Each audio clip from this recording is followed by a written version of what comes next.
여러분, 제가 우리 아름다운 동산교회를 섬기면서 자주 듣는 인사말이 있는데요. 그것은 목사님 이제 동산교회 오셨으니까 얼마나 바쁘십니까? 그렇죠?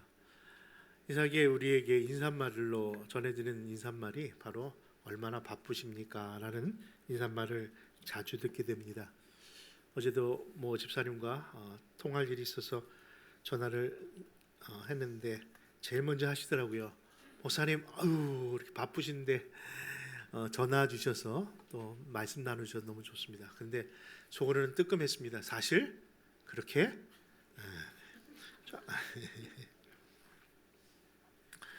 여러분, 그렇습니다. 바쁘다는 말이요, 은근히 프레셔가 있더라고요. 바쁨이라는 것은 좀 목사님 좀 바쁘게 좀 능력 있게 살라고 하는 말씀처럼 들려지고, 이렇게 바쁜 척을 했으면 정말 뭔가 보여주는 게 있어야 되지 않을까라는 그런 의미의 말도 담겨져 있는 것 같아서 바쁨이라는 것이 늘 부담스럽게 느껴집니다. 근데 여러분, 사실 바쁨이라는 것이요, 어떤 능력처럼 들려지는 표현일지는 모르나 바쁨이 이렇게 결코 좋은 것은 아니지 않습니까? 생각해 보십시오. 바쁨이 어찌 본다면 주를 향한 헌신처럼 들려질지는 모르겠으나 그 시간의 쫓김으로 인하여 배신일 수도 있고요. 또 바쁘다는 것이 충성으로 드러나기보다는 도리어 불성실로 드러날 때가 더 많기 때문에 결국 바쁨이 좋은 의미만은 아니라는 이야기를 드리는 겁니다. 여러분, 생각해 보십시오. 가정에서 바쁜 아빠가 좋은 아빠였나요? 우리 아버지들이 그랬잖아요. 여러분, 엄마가 밖으로 너무 바삐 돌면 그 가정이 건강치 않은 것처럼 말입니다. 그런데 왜 이 세상은 점점 우리에게 바쁨의 풍조 속에 살라고 우리를 그 속으로 밀어붙이는 것 아닌가? 여러분들, 시간은 금이라고 우리를 재촉합니다. 1초 1각이 얼마인데, 옛날에 1분 1시간 얘기하던 것이 이제는 1초 1각을 다쳐야 될 만큼 여러분, 너무나도 바삐 세상이 움직이고 있습니다. 그래서 그런가요? 유난히 그것에 민감한 사람이 한국 사람이라고 했어. 외국 사람들이 제일 먼저 배우는 한국어가 뭐죠? 네, 어떻게 이렇게 잘 아시는지. 요즘은 젊은 처자들이 제일 많이 배우는 게 오빠 그거고요. 두 번째 빨리빨리라고 합니다. 여러분, 오빠 빨리빨리.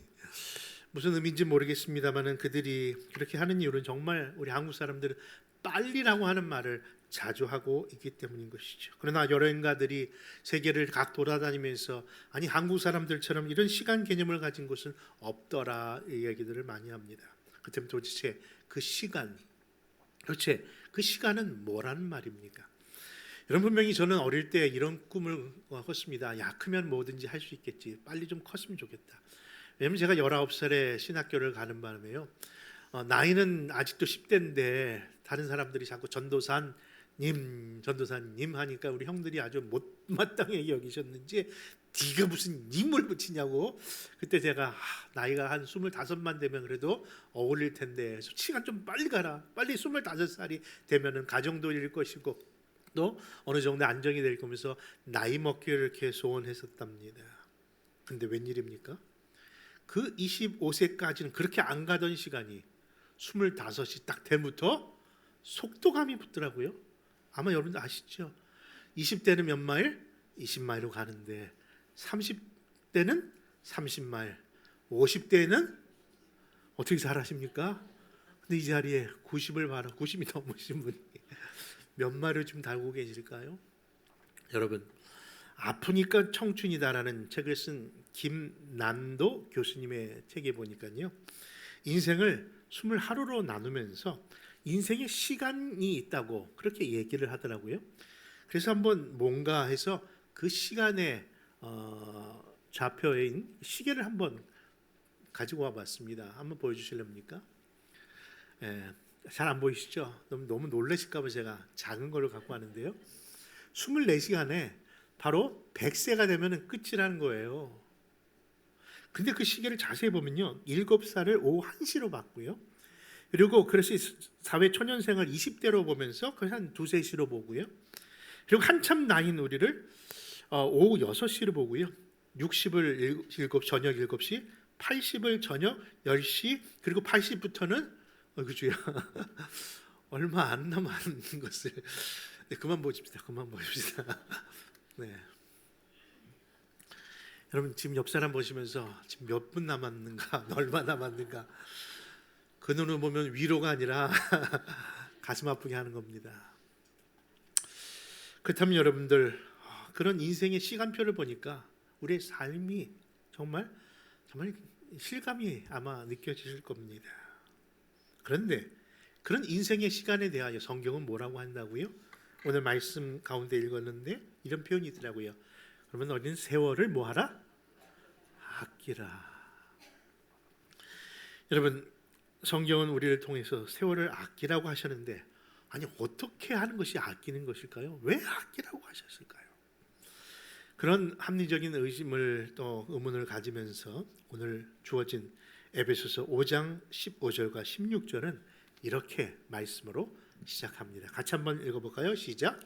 그런즉 너희가 어떻게 행할지를 자세히 주의하여 지혜 없는 자같이 하지 말고 오직 지혜 있는 자같이 하여 세월을 아끼라. 때가 악하니라. 여러분 이 본문을 읽노라면요, 이 소중한 생활, 정말 얼마 남지 않은 이 생, 이제는 허비하지 말고 최선을 다해 살라고 하는 말씀처럼 아마 이 말씀을 하는가 보다라고 생각들을 하시겠지만요, 사실 성경이 그런 상식적인 이야기를 하라고 이 말씀 속에 그 말씀 주셨을까요? 늘 그렇게 적용해 봅니다만은 성경은 어디를 찔러도 뭐가 나온다? 예수님의 피가 나오고 왜 예수님이 이 땅에 오셔야 했는가를 이야기한다면은 이 세월을 아끼라는 의미 안에서도 우리 예수님 생각해야 되지 않을까 하는 의미 속에 다시 한번 이 말씀을 또 묵상하려고 하는 겁니다. 여러분 분명히 우리가 생각하는 상식적인 의미 안에서 이제 세월을 아끼라고 하신 말씀이 인생이 짧기 때문이라고 하셨다면은요, 그렇게 나와야 되는데 도리어 성경은 세월을 아끼는 이유가 짧은 인생 때문이 아니라 다른 이유가 있다고 말씀합니다. 그것이 뭐라고요? 때가 악하기 때문에 그러는 거예요. 여러분 때가 악하다는 게 뭘까요? 오늘 기도하신 집사님을 통해서 정말 이 세대의 악함의 모습들이 아주 적나라하게 마치 우리가 옷 벗은 사람처럼 정말 우리가 하나님께서 귀한 종을 통해서 우리를 보여주셨지만 여러분 이것이 사실 지금의 모습입니다. 이것이 바로 오늘 이 세상의 모습이고 현재 교회의 모습이고 나의 모습입니다. 그런데 그럼에도 불구하고 이 안에 소망이 있는 것은 여러분 하나님의 말씀이 있고 하나님의 약속이 있고 우리를 죽으신 예수 그리스도가 있기 때문인 줄 믿습니다. 여러분 그렇습니다. 그렇다면 우리가 정말 이 악하다고 하는 의미를 어떻게 받아야 될까요? 여러분 이것은요 범죄가 있고 죄악이 있고 그런 의미에서 악을 이야기한다기보다 여러분 이 세대가 점점 이렇게 연약한 우리가 하나님으로 성화되어 가는 이 과정을 하지 못하도록 방해하는 의미 안에서 악하다는 의미로 기억되시기를 바랍니다. 여러분 보십시오. 오늘날 얼마나 많은 세대가 정말 재미나는 일에 우리를 초청합니까? 이 자리보다 더 달콤한 자리로 우리를 부르고 있습니까? 정말 이 세대가 예수 믿기에 정말 힘들도록 악한 세상을 만드는 것은 거짓말을 하고 죄를 범하고 무슨 일을 해서가 아니라 하나님 없이 사는 것이 가장 큰 죄악임을 모르게 만들고 있다는 거예요. 여러분 우리가 과거의 죄가 여러분 무슨 죄를 잘못해서 우리가 죄인이라고 부르는 겁니까? 솔직히 말해 우리가 살인을 졌습니까? 우리가 정말 무슨 잘못을 했습니까? 근데 우리가 말할 수 없는 죄인인 것은 다른 것이 아니라 하나님 없이 살았다는 것이 진짜 큰 죄였다는 것을 깨닫는 순간 그 모든 모함 속에서도 그것을 부정할 수 없다는 것을 깨닫게 되는 것이죠. 그러므로 사랑하는 성도 여러분, 이 사회가 악하다는 것은요 하나님과 동행하지 못하도록 방해하는 그 일과 그 태도, 그 모든 것이 정말 악함의 때를 증명하고 있는 것이죠. 여러분 그렇다면 나의 남은 인생을 어떻게 선하게 살아갈 수 있을까? 여러분 여기서 선한 것은 착하게 살자의 의미가 아니라 하나님과 바르게 동행하는 삶을 살 수 있을까? 그 질문 안에서 오늘 말씀의 제목을 인생의 시간을 지혜롭게, 삶의 주도권을 성령님께 라는 제목으로 몇 가지 교훈을 나누겠습니다. 첫째, 여러분, 주의 뜻이 무엇인가 이해하는 것이 하나님 원하시는 삶인 줄 믿으시기 바랍니다. 오늘 본문 17절과 18절 같이 찾아 있습니다. 시작. 그러므로 어리석은 자가 되지 말고 오직 주의 뜻이 무엇인가 이해하라. 술 취하지 말라. 이는 방탕한 것이니 오직 성령으로 충만함을 받으라. 여러분, 어리석은 자가 되지 말고요, 지혜로운 자가 되라고 하시면서 이 말씀을 주셨는데, 그것이 바로 앞절에 나오는 세월을 아끼라는 말씀 아니겠습니까? 여러분, 세월을 아낀다, 사실 세월을 아낀다는 막연한 의미로 받을 것이 아니라 여러분도 성경이 원하시고 바라시는 말씀이 뭔가 하면서 그 원문의 의미를 찾아보니까요, 아까도 영어로 표현이 되어 있었습니다마는 주어진 기회, opportunity, 그 기회를 활용하라는 뜻을 갖고 있는 것이 세월을 아끼는 것이라고 말씀하고 있더라고요. 여러분, 세월을 아낀다, 기회를 활용하는 것이다. 여러분, 사실 어릴 때부터 우리는요, 그런 얘기를 많이 듣고 자란 것 같습니다. 인생에는 몇 번의 기회가 온다? 어떻게?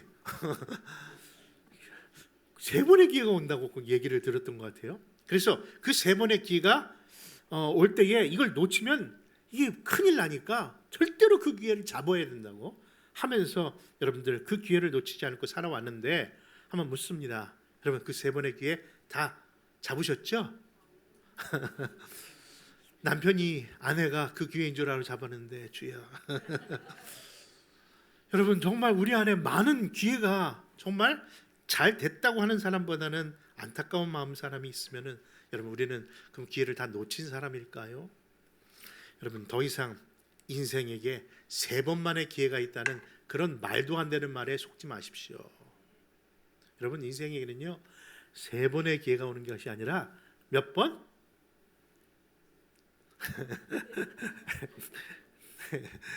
이미 하나님께서 많은 기회를 주고 계십니다. 이거 어떻게 우리가 숫자로 얘기할 수 있겠어요? 다시 말해서 이미 하나님께서는요, 십자가를 통해서 우리에게 가능성의 모든 것을 열어주셨습니다.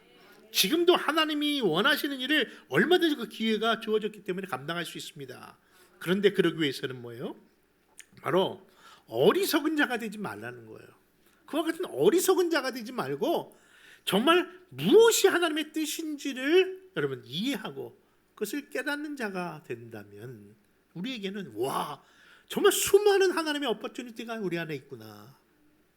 여러분, 로마서의 말씀 참 제가 좋아하는 말씀이고요, 많은 인용을 하는 말씀인데, 하나님의 뜻은요 늘 선하고 또 온전하고 기뻐할 만하다. 저는 늘 믿어요. 근데 저만 믿는 게 아니더라고요. 우리 온 성도들이 그 말씀에 다 아멘인 줄 믿습니다. 그러니 하나님의 선하시고 온전하고 기뻐할 만한 그 뜻을 끝까지 신뢰하는 것이 좋지 않을까요? 하나님의 그 뜻을 붙잡으면 되는 것 아닐까요? 그것이 지혜로운 자의 삶이라고 생각되는 것이죠. 한 청년이 배우자를 놓고 기도하는 것을 보았습니다. 하나님의 뜻을 허락하소서. 이 여자입니까? 죄송합니다. 저 여자입니까? 그런데 보니까요, 자매가 둘이 생긴 거예요. 2사람의 자매가 왔는데, 소개를 받았는데, 이 자매는 신앙도 좋고 똑똑하고 또 직장도 좋고 여러 가지 다 좋은데, 문제가 그 외모에 있어서 너무 민주적으로 생겼어요. 그런데 또 옆에 있는 그 저 자매는, 야, 신앙도 좀 구원 받은지 안 받은지 잘 모르겠고 교회는 다닌다는데 직장도 제대로 오랫동안 못 하고 이렇게 이랬다 왔다 하고, 그리고 또 성격도, 근데 확실한 거는 그 외모가 이뻐요. 그래서 하나님께, 제가 하나님 뜻 따르겠습니다. 하나님 뜻대로 따르겠습니다. 하나님, 제가 간절히 기도하고 하나님 기도할 테니 하나님 뜻을 가르쳐 주옵소서 하면서 이 형제가 간절한 마음으로 기도한 후 자기 주머니에 있었던 동전 하나를 꺼내서 하나님, 동전을 던져 앞면이 나오면 이 자매요, 뒷면이 나오면 저 자매인 줄 믿고 따르겠습니다 라고 정말 두렵고 떨리는 마음으로 하나님, 그래서 동전을 던졌는데 어디가 나왔을까요? 저 자매요? 누구요? 이 자매가 나온 거예요. 그러자 그가 하나님께 뭐라고 말했는지 아십니까? 하나님, 가위바위보도 3세판 아닙니까?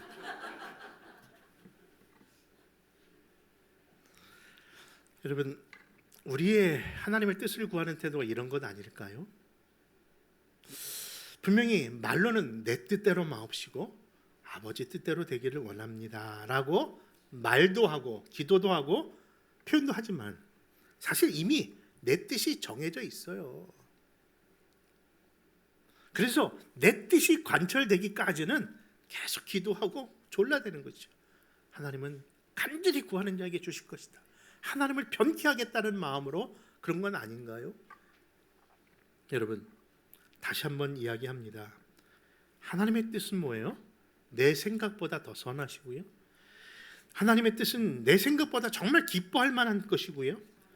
하나님의 뜻은요, 진짜 온전한 것인 줄을 확신하셔야 합니다. 그걸 확신하지 아니하면요, 자기가 일어나는 모든 일들은요 불안 속에서 사는 거고요, 거기 어떻게 하나님이 기뻐하는 삶을 살 수 있어요? 여러분, 못 사는 겁니다. 그러니까 하나님의 뜻을 온전히 분별하는 것이 이 세월을 아끼는 자의 바른 삶의 태도가 아닐까? 왜냐고요? 분명히 로마서 12장은 이렇게 이 세대를 향하여 우리에게 이렇게 분별하라고 말씀하셨기 때문인 것이죠. 로마서 12장 2절입니다. 시작. 너희는 이 세대를 본받지 말고 오직 마음을 새롭게 함으로 변화를 받아 하나님의 선하시고 기뻐하시고 온전하신 뜻이 무엇인지 분별하도록 하라. 여러분, 때로는 우리의 삶의 환경 속에 정말 힘든 순간이 올 수 있습니다.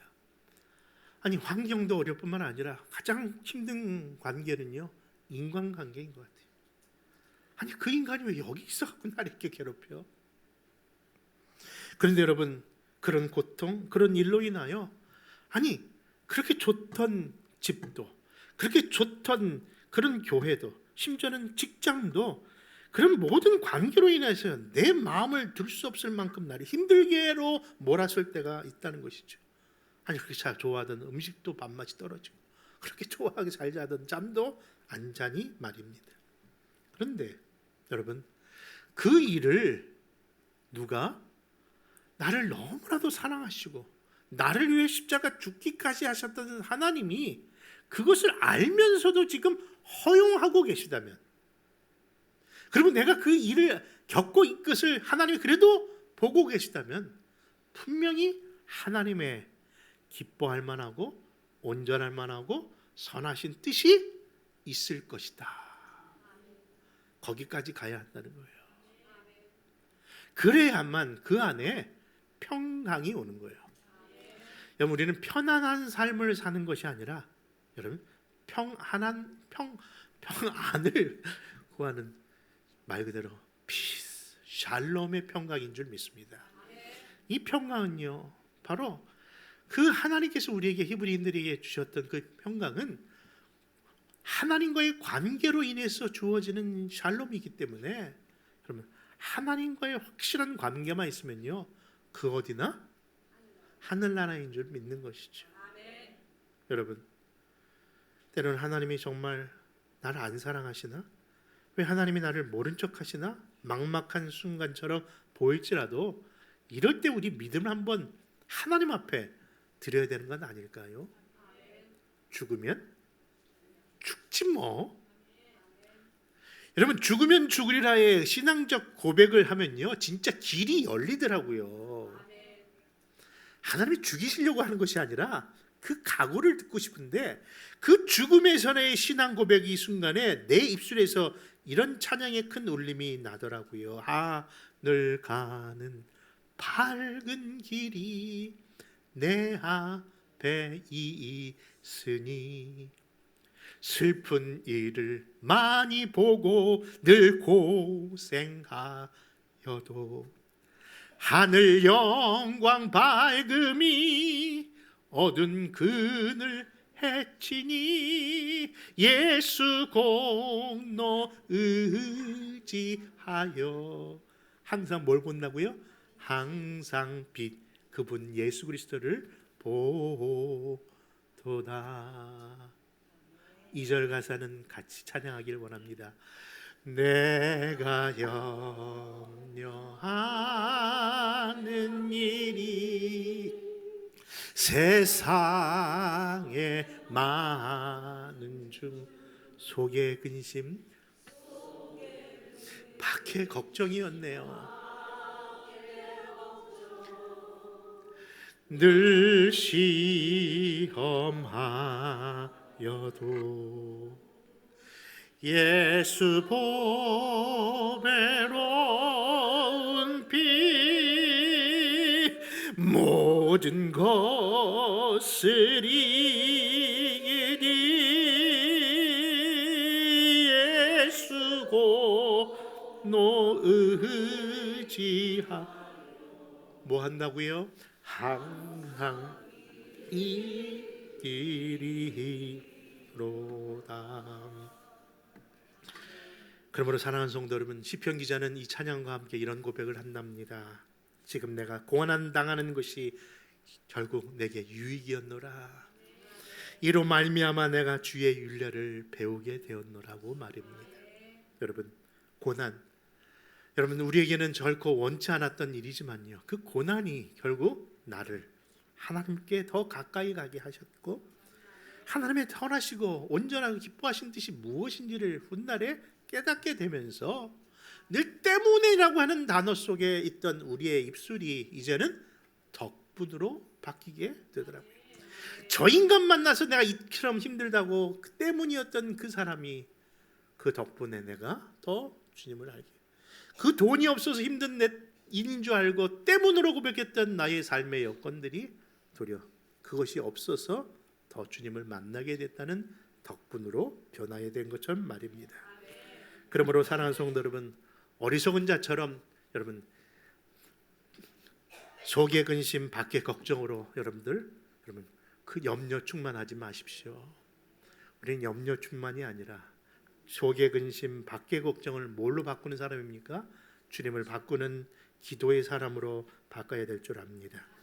그것이 주를 뜻을 아는 거고 주의 뜻을 분별하는 삶인 줄 믿으시고 그런 복된 성도들 되시기를 축원합니다. 두 번째는 주께 찬송하며 하나님께 감사하는 삶이라고 19절과 20절은 이렇게 말씀합니다. 같이 읽습니다. 시작.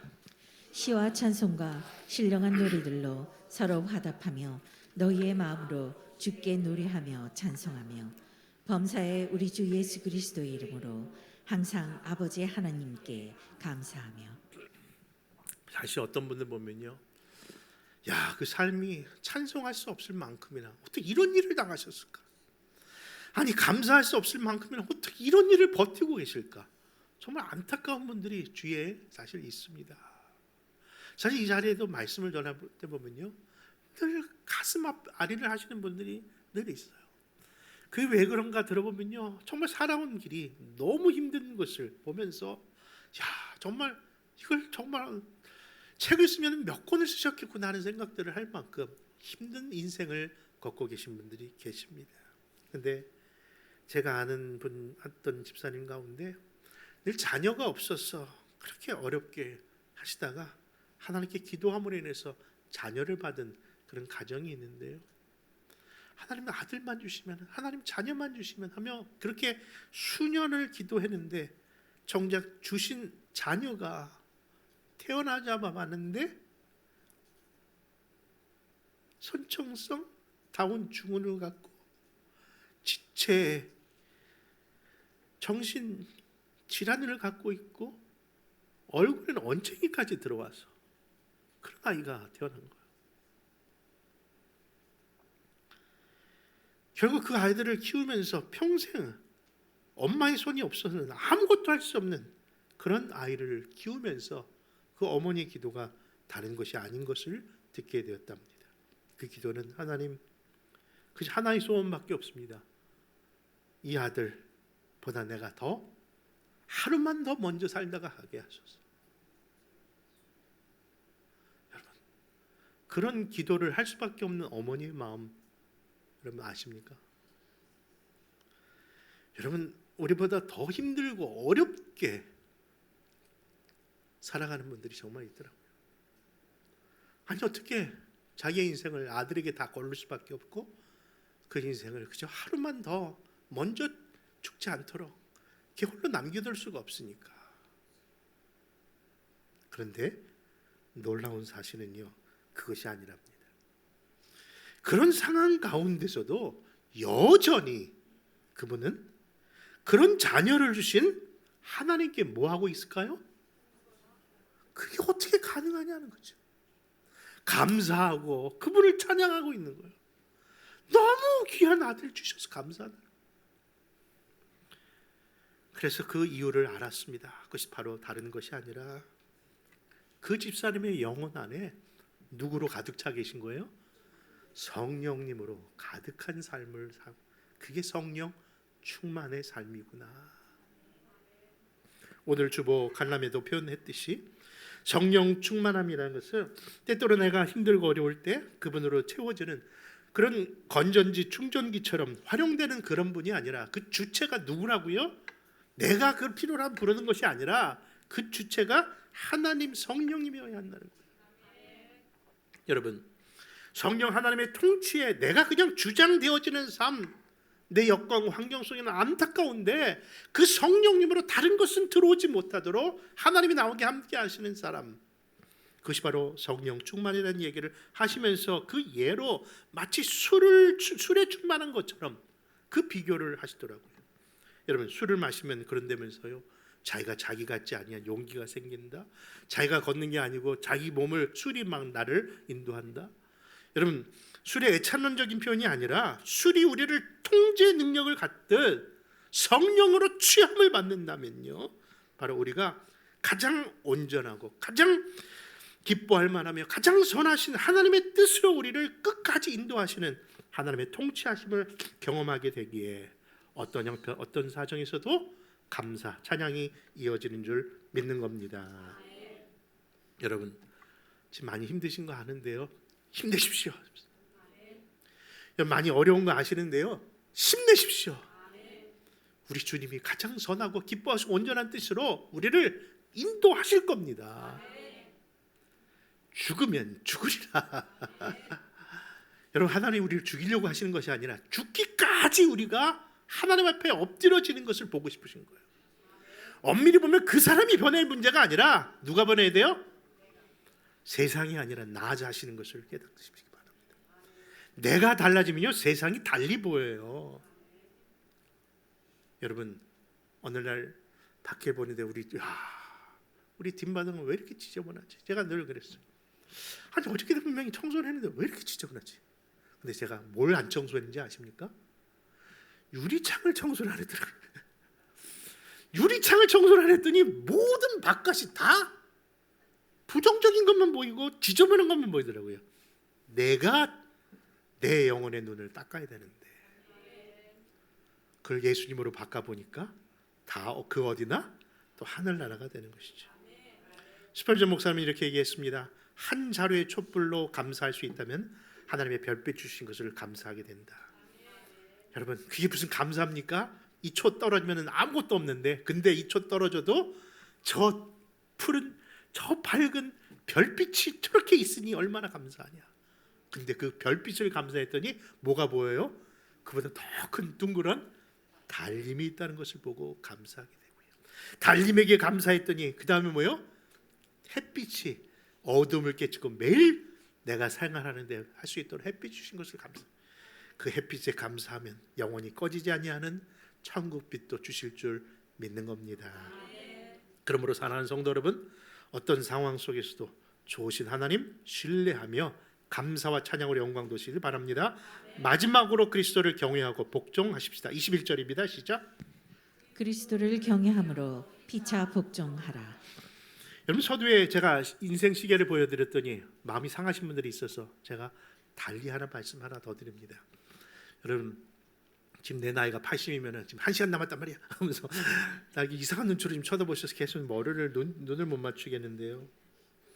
여러분, 나이가 들어도요, 모든 것이 사라지고 없어지는 것처럼 보이지만은 의외로 연세가 드시고 인생이 황혼길이 되면요, 더 하나님의 도리어 더 풍성하게 주시는 것이, 아니 누구에게나 주시는 것이 있답니다. 아주 많이 주시는 게 그게 혹시 뭔지 아십니까? 그것이 바로 또한 시간입니다. 좀 신기하지 않아요?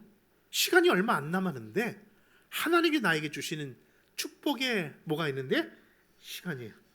그러시더라고요. 난 지금 돈도 없어, 건강도 없어, 근데 남는 건? 그거 신기하지 않습니까? 우리 인생이 없다고 했던 그 시간이 우리에게 주어진 거예요. 여러분, 젊을 때는요, 일하느라 바빠서 그 시간에 쫓기면 살았는데 이제 리타어하고 집에 있다 보니까 야, 시간이 남는 거예요. 그 시간 뭐하라고 하나님 주셨을까요? 그럼 예수님을 따르던 제자들이 갈보리에 돌아가신 예수님 때문에 낙심합니다. 아니, 예수님과 함께 왕노릇 하려고 그랬는데 예수님 돌아가신 겁니다. 그 순간 그들이 낙심하면서 아유, 그냥 옛날처럼 물고기나 잡으러 가자 하는 마음으로 베드로를 몇몇 사람이 따라갑니다. 그런데 돌아가신 예수님이 없어서 그런지 물고기 잡아도 제대로 잡혀지질 않아요. 아무리 수고해도 얻을 것이 없습니다. 그런데 돌아가신 줄 알았던, 죽으신 것으로 끝난 것을 알았던 예수님께서 부활하시고 그 제자들을 만나시면서 너희 뭐가 있느냐 물으십니다. 그런데 아무것도 잡지 못한 그들에게 네 배 우편으로 그물을 던지라고 말씀하시는데, 그 던졌더니요, 세상에 고기가, 여러분, 그물이 끊어질 정도로 배에 올릴 수 없을 만큼 많은 물고기를 잡게 되었다는 말씀과 함께 굳이 성경이 몇 마리를 잡혔다고 얘기하십니까?